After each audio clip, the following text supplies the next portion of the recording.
বন্দে পুরুষোত্তমম।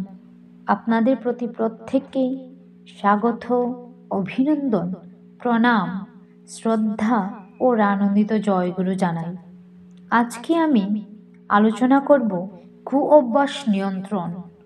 আমাদের প্রতি প্রত্যেকের মধ্যেই অনেকগুলি কু অভ্যাস থাকে, সেগুলি আমরা কি করে নিয়ন্ত্রণ করব, শ্রী শ্রী ঠাকুরের ভাবধারায় আমরা জেনে নেব। শ্রী শ্রী ঠাকুর চলার সাথে গ্রন্থে বলেছেন কু অভ্যাস কি করে নিয়ন্ত্রণ করতে হয়।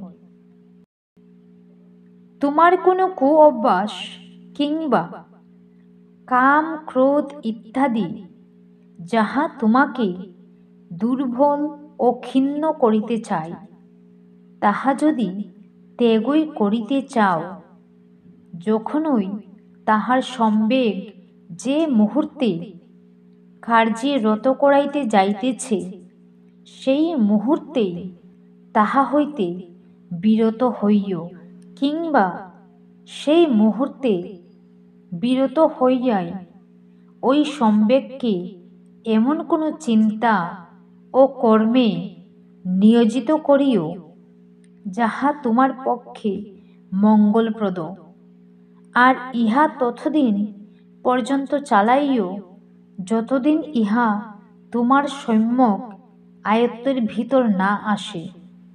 দেখিও, কিছুদিন অভ্যাস করিলেই অভ্যাস বা রিপুদিগকে এমনতর আয়ত্ত করিতে পারিবে যে তাহারা কৃতদাসের মতো নতজানু হইয়া তোমার উপাসনায় মুগ্ধ থাকিবে।